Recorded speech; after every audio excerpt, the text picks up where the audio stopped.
시장에 보는 눈을 키우는 시간입니다. 오늘은 유진투자증권 한병화 이사 모셨습니다. 이사님 안녕하세요. 네, 안녕하세요. 안녕하세요. 네.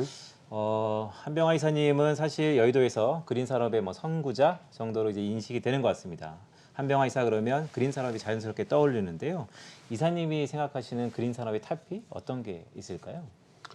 오늘 제가 말씀드릴 종목 두 종목인데요. 요즘 시장이 별로 좋지를 않아서 저희가 바텀이 확실한 종목들을 좀 말씀드리고 있고요. 첫 번째는 동원 시스템즈입니다. 동원 시스템즈는 많은 분들이 아마 음식료 포장재 회사로 패키징 회사로 많이 이제 알고 있는 회사이죠. 동원 F&B 그룹의 이제 관계사이고요. 그러다 보니까 아주 튼튼한 매출과 이익이 나옵니다. 연간 올해 한 1.2조 정도 매출액을 보고 있고 영업이익이 한 1,000억 정도 보고 있으니까요. 근데 이 회사가 전기차 부분에 투자를 이제 본격적으로 합니다. 예전에 아마 제가 여기 환경 다른 프로에서 DI 동일을 아마 여러 번 말씀드렸을 거예요. DI 동일이 알루미늄 박 양극 집전체 사업을 하고 있는데 이 회사도 또 동일합니다. 포장재 중에서 알루미늄 박 사업이 있죠. 그 4개의 라인이 있는데 그 중에서 2개를 전기차용으로 지금 전환을 해서 지금부터 이제 납품을 이미 하고 있는데요. 올해는 작습니다. 최근에 이제 막 들어가기 시작했으니까. 근데 내년도부터는 많이 커져서 2개의 라인이 풀로 다 바뀌게 되면 1,200~300억 정도의 매출액이 추가가 될 수가 있는 그런 것이고요. 그리고 원통형 배터리 케이스 회사를 인수를 했습니다. 그래서 그 회사는 원래 이제 개인이 하던 회사인데 18650 아주 작은 타입의 원통형 배터리 케이스를 했는데 신규 라인을 추가를 투자를 해서 21700 지금 이제 보편화되어 있는 그런 타입의 원통형 배터리 케이스를 이제 하게 되고요. 또 다른 이제 배터리 관련된 소재 사업도 할 예정이라서 동원 시스템즈는 기존 튼튼한 본업에다가 전기차와 같은 스토리가 엮여질 겁니다. 그래서 내년도로 가면 갈수록 점점 더 올라갈 수 있는 그런 회사로 보고 있습니다. 두 번째 종목도 이어서 말씀드릴까요? 네, 바로 말씀해 주시죠. 두 번째 종목은 여러 번 말씀드렸을 건데요. 영풍정밀이라는 회사입니다. 영풍정밀은 산업용 펌프와 밸브를 하는 회사죠. 그래서 산업재이다 보니까 아무래도 이제 유가에 많이 연동이 되어 있습니다. 그래서 유가가 이제 좋으면 한 1년 정도 후에 이제 레깅이 돼서 후행이 돼서 이제 산업이 이제 실적이 좋아지는데 여러분 요즘 유가가 굉장히 많이 올랐잖아요. 그래서 지금 오른 지가 꽤 됐고 이제 이런 효과가 사실은 내년도부터 실적에 이제 많이 투영이 되고요. 수주는 이미 조금씩 좋아지기 시작을 했습니다. 그래서 본업이 일단 좋아지는데 그거 말고도 이 회사는 산업용 펌프나 밸브가 워낙 많은 산업들에 쓰이다 보니까 최근에 이제 전기차 배터리 소재 공장 그리고 앞으로 일어날 수소와 관련된 생산과 관련된 수전의 설비에도 이 산업용 펌프가 필수적인 부품으로 들어가게 됩니다. 따라서 영풍정밀은 앞으로 본업이 매우 좋아진다 이렇게 보시면 되는데 특히 이제 요즘같이 이렇게 혼란스러운 시기에는 이 회사가 이제 고려한 영풍 지분 가치만 2천억이 좀 넘고요. 부채는 하나도 없이 순연금만 거의 한 800억 이상 들고 있기 때문에 거의 시가총액 대비해서 2배 가까운 자산을 가지고 있습니다. 배당도 많이 하고요. 그래서 이 두 종목을 저희가 추천을 드립니다. 주가는 현재 시점에서 바닥을 확인하고 영업이익은 앞으로 더 좋아질 기업, 두 기업 영풍정밀과 동원 시스템즈를 소개시켜 주셨는데요. 자, 산업 이야기 좀 더 깊숙이 나눠보도록 하겠습니다. 자, SK그룹이 수소 투자를 담당하는 SKENS가 미국 수소에너지 회사와 손을 잡고 이제 아시아 수소 시장을 겨냥한 합작 법인을 설립했다고 합니다. 지금 그러한 움직임이 이제 아시아 그린 수소의 상용화를 조금 더 앞당길 수 있을까요? 네, 굉장히 중요한 뉴스였고요. 플러그 파워는 이제 글로벌 최대의 시가총액 기준으로는 최대 수소 업체입니다. 이런 회사에 이제 SK그룹이 작년에 이제 투자를 했죠. 대주주가 됐고 SK그룹의 가장 큰 의도는 아마 어저께 발표한 같이 사업을 해보고 싶은 것이었을 거예요. 그래서 이제 실현화가 됐고요. 우리나라의 플러그 파워의 기술을 가지고 와서 수소를 만드는 수소 연료전지 공장 또는 그 수전의 공장 그리고 수소 연료전지 공장을 같이 이제 지어서 아시아 쪽에 수출을 하는 그런 허브로 만들 생각입니다. 당연히 이제 아시아 지역에 이 수소 공급이 많이 될 수밖에 없을 것 같고요. 국내에는 관련된 밸류체인에 관련된 업체들이 굉장히 많이 성장하게 되는 아주 중요한 어제 뉴스였습니다. 네, 한편 정부도 좀 발빠르게 움직이는 것 같습니다. 신재생 에너지 공급 의무화 제도를 강화하고 있는데요. 먼저 신재생 에너지 공급 의무화 제도, 아무래도 신재생 에너지 공급을 의무화한다는 제도 같은데 이게 무엇인지와 더 나아가서 이게 강화되면 어떤 영향이 있을까요?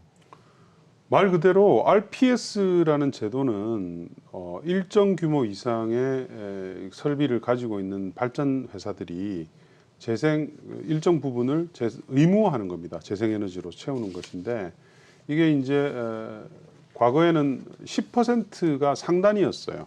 그러니까 전체 발전량의 10%를 의무화를 하는 것이 상단이었는데 이번에 이제 국회법이 바뀌면서 25%로 상향이 되었습니다. 그래서 내년부터 굉장히 많은 이 폭으로 올라가게 됩니다.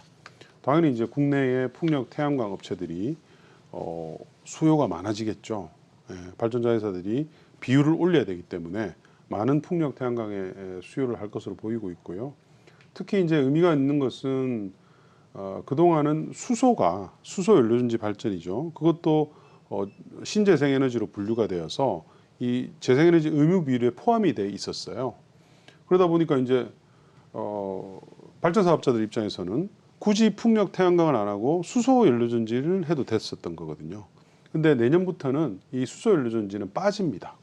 재생에너지 의무 비율에서 빠져서 따로 수소 의무화 제도가 따로 이제 법안이 생기는 건가요? 따로 생기는 거죠. 그러다 보니까 이제는 발전 사업자들 입장에서는 RPS라는 제도를 충족시키기 위해서는 풍력 태양광에 대해서 대규모 투자를 해야 되는 지금 그런 추가 투자를 해야 되는 그런 이제 입장입니다. 그래서 당연히 국내 풍력 태양광 관련주들한테는 굉장히 큰 호재라고 할 수 있겠습니다. 네, 그럼 이렇게 RPS가 상향선이 확대되면서 관련돼서 수혜 업종이나 수혜 종목이 예상되신다면 어떤 업종이나 종목이 있을까요? 국내의 풍력 태양광을 하는 사업자들은 사실은 여러분들 아마 다 알고 계실 거예요. 풍력 업체들은 그 터빈 업체인 유니슨, 그다음에 동국 SNC, 그다음에 CS 윈드, 삼강 M&T 이런 회사가 있고요. 태양광은 하나 에너지 솔루션, 그다음에 현대 에너지 솔루션, 그다음에 OCI는 아무래도 해외 쪽 비중이 훨씬 크기 때문에 크게 영향은 없을 것 같고요. 그래서 풍력 태양광 회사들 전반적으로 다 국내발 수요가 늘어나는 그런 이제 그 뉴스였다 할 수 있겠습니다. 네, 이사님 마지막 질문을 좀 드리겠습니다. 사실 어렵게 오셨기 때문에 좀 거시적으로 여쭤볼 수밖에 없는 상황입니다. 각국 정부가 탄소 정책이 가속화되고 있죠. 2050년을 전후로 해서 빠르게 제로 탄소로 가고 있는데요. 속도가 좀 빠르다 보니까 부작용도 있는 것 같습니다. 일명 그린 인플레이션의 하나의 연장선상일 수도 있는데요. 가고자 하는 길은 맞는데 워낙 부작용이 많다 보니까 어떻게 보세요? 그럼에도 불구하고 이런 인플레이션의 우려에도 불구하고 가야 되는 방향인지 아니면 과거와 달리 너무 부작용이 커지면 이러한 수소, 대체 이런 산업들이 조금 주춤할 가능성이 더 높아진 건지 전반적인 산업의 큰 흐름에 대해서 좀 말씀 주시죠. 그린 인플레이션이란 말은 누군가가 의도적으로 지어낸 말이죠. 그린 인플레이션은 아니었고요. 냉정하게 들여다보면 이번에 일어났던 여러 가지 원유라든지 천연가스, 석탄 가격의 상승은 가장 큰 원인은 코로나예요. 코로나 때문에 누구나 다 생산에 대한 계획들을 줄여놨죠. 줄여놨는데 빠르게 이게 이제 치료제가 확산이 되고 백신이 나오고 하다 보니까 수요가 늘고 거기에 또 이 배라든지 이런 부분들이 이제 줄어들고 하다 보니까 심리적으로 더 쫓기게 되고 그러다 보니까 가격이 이제 연쇄적으로 올라갔던 것이고요.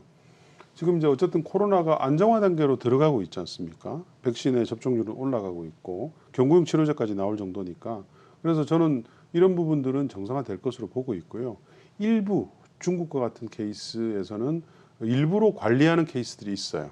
탄소 배출 감축을 위해서 석탄 생산을 좀 줄여라든지 이런 것들이 있는데 그거는 직접적인 요인은 아닙니다. 아니고 그러다 보니까 이것에 대해서 이게 이렇게 가격이 계속 올라가면 탄소 중립 안 되는 거 아니냐 이런 이제 일부에서 기대가 있는데 그런 기대는 전혀 그 타당성이 없습니다. 그래서 지난 주말에 가장 이번에 많이 피해를 입었던 게 이제 영국이거든요. 영국이 천연가스 가격이 폭등하고 난리가 났었잖아요. 천연가스 공급자들이 한 20개 이상이 부도가 났습니다. 단기간에. 근데 영국의 총리가 뭐라고 그랬냐면 이제 우리는 해외에서 가스를 수입하는 데서 벗어나야 될 것 같다. 우리가 언제까지 이런 가격의 변동성에 휘둘릴 수 없다. 그래서 2035년까지 자체적인 에너지를 재생에너지를 활용해서 쓰도록 그렇게 이미 발표를 했어요. 근데 이 이슈는 영국뿐만 아니라 유럽 전역이 이제 그렇게 될 것이고요. 미국도 마찬가지고요. 그러니까 화석 연료, 탄소 배출을 많이 하는 연료들의 가격 변동성이 이번에 여실하게 증명이 된 거잖아요. 만약에 훨씬 더 많은 부분들이 가격이 전혀 상관이 없는 풍력 태양광의 가격이 어디 있습니까, 그죠? 그런 것들이 됐으면 문제가 없었겠죠. 그래서 앞으로 오히려 더 이 탄소 중립과 관련된 에너지 전환 정책이 좀 더 강화될 것으로 저는 그렇게 보고 있습니다. 네, 알겠습니다. 오늘 그린 인플레이션까지 관련해가지고 유진투자증권 한병화 이사와 좀 깊숙이 이야기 나눠봤습니다. 오늘 말씀 고맙습니다. 네, 감사합니다.